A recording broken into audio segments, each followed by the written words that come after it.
Nobody in the arena knew what was about to happen. Not the coaches, not the analysts sitting courtside with their clipboards and their statistics, not the 58 journalists crammed into press row, their pens hovering over their notepads, waiting for a game they believed they had already figured out.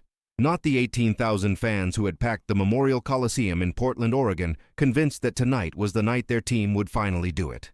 Nobody knew, except perhaps the man sitting in the locker room at the end of the hall, alone, lacing his sneakers with the quiet, deliberate patience of someone who had been waiting for this moment for a very long time. Michael Jordan sat with his eyes low and his jaw set. And if you had walked in at that exact moment and asked him what he was thinking, he would not have answered. Because there are certain kinds of focus that words break simply by existing. And what was living inside Michael Jordan in those minutes before Game 1 of the 1992 NBA Finals was not something you interrupted with a question. 3 weeks earlier, in a television studio in Los Angeles, Clyde Drexler had sat across from an interviewer, relaxed and confident, wearing a suit the color of midnight. The cameras were rolling. The question had been straightforward. How do you compare yourself to Michael Jordan? Clyde leaned back in his chair. He smiled the smile of a man who has never had a reason to look over his shoulder. He said, and these were the exact words, that Jordan was a great player. He said Jordan could score. He said Jordan had won a championship. And then he said something that moved from compliment to dismissal in the space of a single breath. He said Jordan was tremendous in certain ways, but that when it came to pure athleticism, to true elevation, to the kind of flight that separates the great from the mythological, Jordan was simply not in the same category.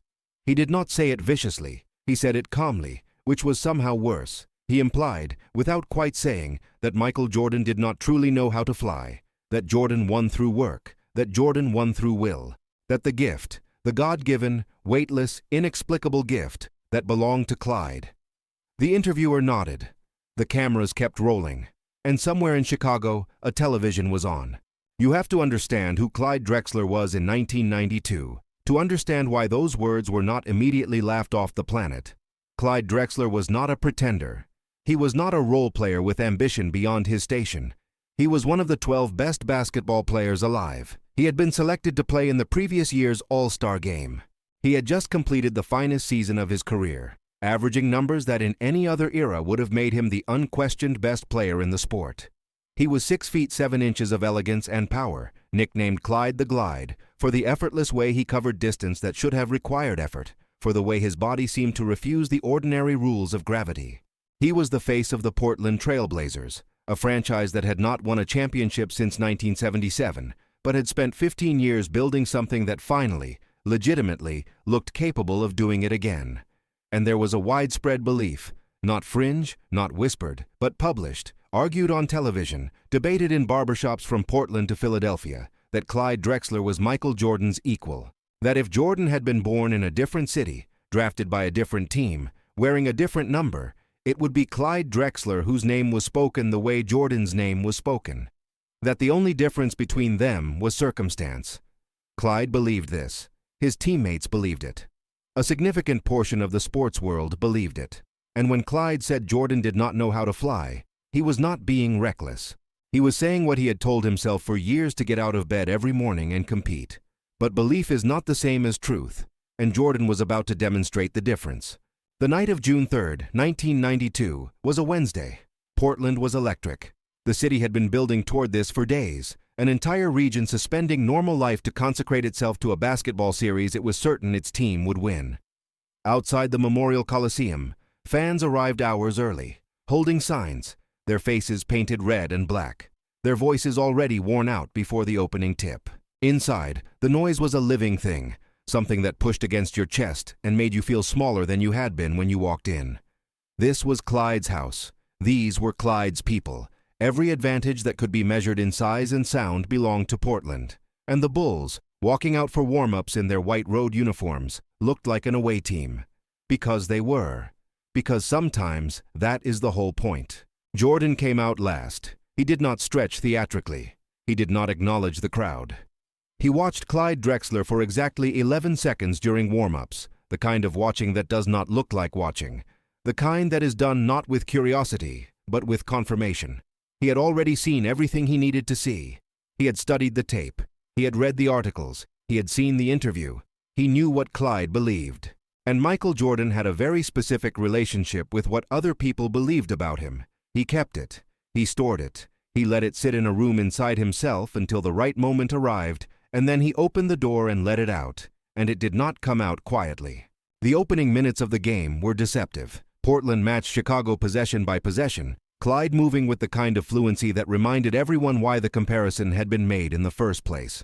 His first basket came on a pull-up jumper over Scottie Pippen, smooth and arched and true. The crowd responded as if an emotional dam had burst. This is what they had come to see. This is who they had come to believe in. And for approximately 4.5 minutes, it looked like Clyde Drexler might just be right about everything. Then Jordan caught the ball on the left wing. The thing you have to understand about Michael Jordan in 1992 is that he was not the Michael Jordan of mythology yet, at least not in the way he would become.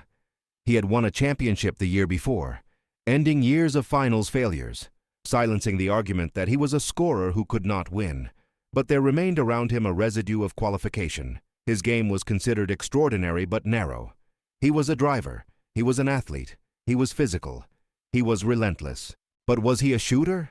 Not in the way Clyde shot. Not with that architectural precision, that painter's eye for the long ball. That was the one remaining question mark. And it was the question mark Clyde had quietly pointed to when he said what he said in that television studio. Jordan caught the ball on the left wing, 23 feet from the basket, and he did not drive. Scottie Pippen set a screen that Clyde attempted to navigate. Clyde was a half step late. In normal circumstances, a half step is survivable. In normal circumstances, a half step just means you contest harder. You get a hand up, you force a tough shot, and live with the percentages. Against Michael Jordan in 1992, a half step late was a sentence. Jordan rose. He did not rise dramatically. He did not rise with showmanship. He rose with the total collected authority of a man who has already seen the end of the sequence and is simply fulfilling it. The ball left his hand at the peak of his jump, and it moved through the air with a rotation so clean that the sound it made going through the net was slightly different from a normal basket, a sound more like resolution than collision. 3 points.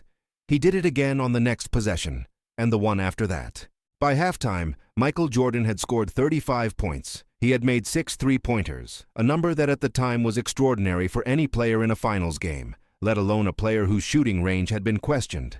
6 three-pointers. 6 times he had stood at the distance where Clyde Drexler's supposed advantage lived, and 6 times he had answered the distance with the same devastating vocabulary.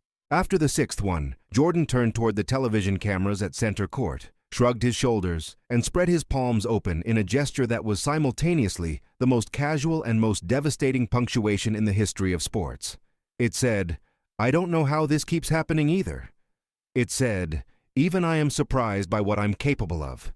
It said, without a single word, everything there was to say about the distance between what Clyde had told himself and what was actually true.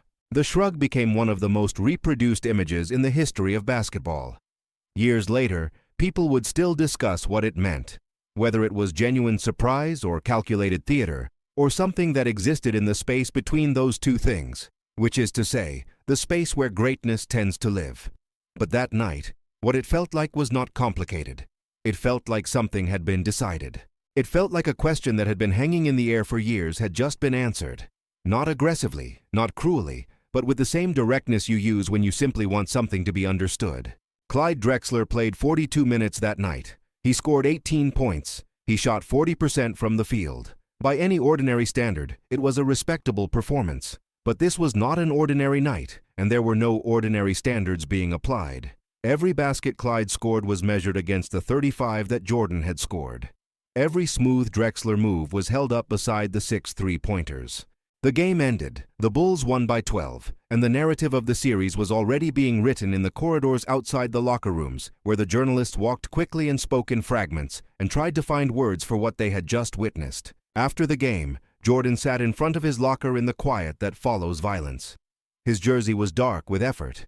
His eyes were bright in a way that was not happiness and was not pride and was not satisfaction in any ordinary sense of the word. It was something older than those things. Basketball players develop a specific kind of silence after games that matter, and Jordan wore it the way other men wear suits, like it had been cut for him. A reporter asked him about the 6 three-pointers. He paused for a moment, Then he said something that the reporter scribbled down and used in the opening of his piece the next morning. He said, "Sometimes you hear things, and you store them away, and then the game comes, and you don't think about what you heard anymore. You just play. But somewhere inside the playing, everything you stored comes out."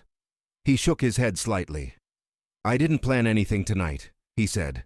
"I just knew I was ready." In the Portland locker room, Clyde Drexler sat with his hands clasped between his knees and looked at the floor for a long moment before any reporter approached him. When they did, he answered the questions with the measured composure of a man who was processing something in real time and was not yet sure what the shape of it was. He said the Bulls were good. He said Jordan had shot the ball well. He said Portland would adjust. It was the correct set of things to say. But the journalist who was paying attention noticed something that did not make it into most of the articles. When one reporter asked Clyde specifically about the shrug, the moment after the sixth three-pointer, what Clyde thought had been going through Jordan's mind in that moment, Clyde was quiet for a longer pause than any of the other questions had produced. And then he said, "Probably nothing." He said it quietly, "Probably nothing at all." Which was not an insult. Which was not dismissal. Which was, in fact, the most accurate and honest thing that had been said about Michael Jordan all night. The greatest performances do not come from thought. They come from somewhere that exists below thought, deeper than strategy, older than preparation. They come from a place that looks, from the outside, like impossibility, and feels, from the inside, like simple truth. The Bulls went on to win the series in 6 games. Jordan averaged nearly 36 points per game across the finals. He was named Most Valuable Player. The shrug became a moment, and the moment became an image, and the image became something that people still argue about in 2024 when they try to explain what separates good from great, what separates competition from inevitability, what separates a player who wins from a player who simply cannot be beaten. But none of that is the real story. The real story is smaller and more honest than any of those large words. The real story is that a man sat in a television studio 3 weeks before the most important games of his career and said something he believed with all of his heart about someone who was listening. The real story is that the someone who was listening did not argue, did not respond publicly, did not give interviews to counter the narrative. He simply walked into the arena with the statement tucked inside him and spent 42 minutes converting it into evidence. The real story is that greatness does not announce itself before it arrives. It arrives, and afterward, in the quiet, in the locker room, in the parking lot, in the weeks and months that follow, people try to find the words for what they saw, and they almost never succeed, because what they saw was not a thing that words were built to hold. Clyde Drexler played 7 more years in the NBA after 1992. He was traded to Houston in 1995 and finally won the championship he had always wanted, the ring that proved he had been right about himself all along. He and Hakeem Olajuwon lifted the trophy together, and it was deserved, and it was real. He was inducted into the Basketball Hall of Fame in 2004. By every measurable standard, Clyde Drexler was one of the greatest players in the history of basketball. He was not wrong about himself. He was not confused about his gifts. He had always been exactly what he believed he was. He just made one mistake. He said it out loud. He said it to the wrong person, in the wrong year, at the wrong moment. And what came back to him on June 3, 1992, was not cruelty, was not humiliation in the petty sense, but something more permanent and more total. What came back was the truth, not the truth that Clyde had stated in that studio. The other truth. The one that does not need a microphone or a studio or an interviewer nodding along. The one that expresses itself in 6 consecutive three-pointers and a shrug at center court and 35 points and a final score and a bus ride home in silence. Michael Jordan did not say a word when the series was over. He did not point back at the interview. He did not remind anyone what had been said about him 3 weeks before.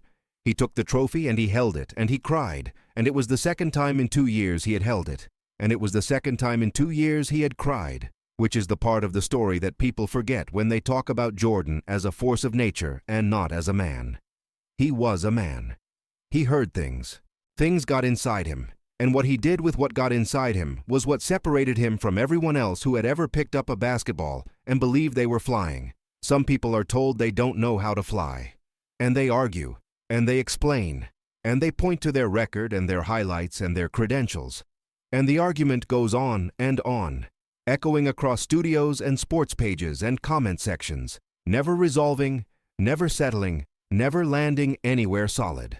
And some people are told they don't know how to fly, and they nod quietly, and they lace their sneakers, and they walk into the arena, and they rise. And for those few extraordinary, unrepeatable people, the rising is the only answer they were ever interested in giving.